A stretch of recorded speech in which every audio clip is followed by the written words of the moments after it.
안녕하세요. 최지안입니다. 오늘은 2024년의 마지막 날이에요. 이제 몇 시간만 지나면 2024년은 가고 2025년이 옵니다. 올 한 해 어떠셨어요? 올해 좀 마지막으로 갈수록 어려운 일들이 많았죠.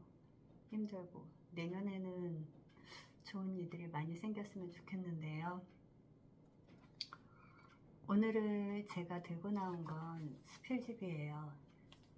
이거 제주의 13월이라는 수필집인데 참 제목도 13월 좀 읽고 싶은 책이죠. 그리고 제주의 13월. 이해숙 수필가는 제주에서 몇 년 살다가 오셨는데요. 그 전에는 용인에서 사셨고요. 2001년 등단하신 중견 작가세요. 그래서 수필집으로 한 많은 수필집을 내셨고요. 수필 선집으로는 세상에서 가장 무거운 옷을 펴내기도 하신 아주 다재다능한 작가신데요. 오늘 그분의 책 안에 있는 수필 한 편을 읽어드리려고 합니다. 처음 해녀를 본 날. 눈치가 있으면 어림짐작으로 알아챌 법도 한데 그게 안 되는 것이 제주어다. 지방 사투리는 앞뒤 맥락을 알면 뜻을 알겠는데 제주어는 아무리 눈치를 최대치로 끌어올려도 풀이하지 못할 말들이 많다. 우도에서 당황했던 날도 그랬다. 친구들이 놀러와서 우도에 들어갔다.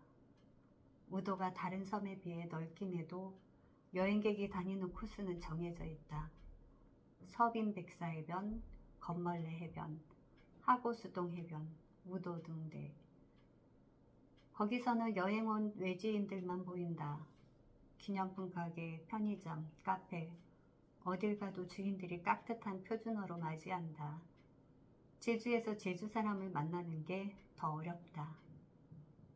우도와 연결되어 있는 비양도로 건너갔다. 작은 섬 끄트머리에 해녀가 잡은 해산물을 파는 식당이 있었다. 식당은 당일치기 여행객들로 북적였다. 우리도 겨우 한 자리 잡아 해산물 한 접시에 땅콩 막걸리를 시켰다. 허리가 굽어 걸음이 느린 할아버지가 서빙을 했다. 할아버지는 탁자에 접시를 놓을 때마다 여기보다 싸게 파는 집은 없다고 강조했다. 할아버지가 차려주는 게 미안했지만 당당하고 활기찬 모습을 보니 그렇지 않아도 될 것 같았다. 하긴 싱싱한 해산물과 막걸리를 반기기도 바빴다. 다른 사람들도 우리처럼 들떠 있었다. 불어오는 바람에 묻어오는 갯내, 눈앞에 펼쳐진 바다, 끝도 없는 파도소리, 거기다 해녀 식당이라는 것을 증명하듯 물질을 마친 해녀들이 무거운 망사리를 등에 지고 들어왔다. 해녀들은 식당 옆에 짐을 버리고 방으로 들어갔다. 옛날에는 바닷가에 돌로 둘레를 쌓아놓고 불을 떼서 몸을 말리고 동네 일을 의논하던 곳을 불턱이라고 했는데 그 방이 현대식 불턱이었다. 방에서 해녀들이 주고받는 말소리가 들렸다. 알아듣지 못해도 뭔가 안 좋은 일이 있는지 큰 소리가 넘어왔다. 점점 커지는 소리가 식당에 있는 사람들 말소리를 압도했다. 으이! 하고 윽박지르는 것도 같고 으악! 하면서 한 대 맞는 것도 같았다. 마치 옆에서 멱살 잡고 싸우는 것처럼 소리는 생생한데 보이지 않으니까 상상 속 광경이 더 살벌했다.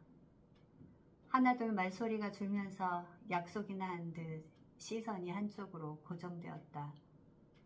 젓가락을 든 채 얼음땡이 된 사람도 있었다. 아무래도 보통 싸움이 아닌 모양이었다. 금방이라도 누구 한 사람 피를 흘리며 밖으로 나와 쓰러질 듯한 분위기. 해녀들이 있는 방으로 가봐야 하지만 소리에 포박당한 듯 그대로 굳은 사람들. 자칫하면 목격자 신분으로 진술해야 할 상황이 벌어질지도 모를 일이었다. 조금 전까진 구름 한 점 없이 맑고 청명했는데 갑자기 청둔 번개와 함께 감당 못할 폭우가 쏟아질 조짐. 다들 같은 생각이었다. 유일하게 할아버지만 아무렇지 않았다. 도리어 갑자기 숨죽인 사람들이 이상하다는 듯 둘러봤다. 한 사람이 용기 내서 말했다. 할아버지, 저 해녀분들 큰 싸움 난 것 같은데 말리셔야 하는 거 아니에요? 싸움? 어디서 햄신이? 옆방이요. 무사 싸움? 시먹 말들고 오르면 예? 모두 벌어진 입을 다물지 못했다. 잠시 후 방에서 해녀들이 거짓말처럼 멀쩡한 몸으로 나왔다. 언제 악을 썼냐는 듯 평온한 표정이었다. 잠수복을 벗자 평범한 동네 할머니들이었다. 마치 몰래카메라를 찍은 것 같았다. 상황 종료와 함께 다시 부산스러워진 식당, 접시로 향하는 젓가락들. 나는 더 먹고 싶은 생각이 없었다. 막걸리만 한 잔 들이켰다. 놀란 가슴에 진정되지 않아서가 아니었다.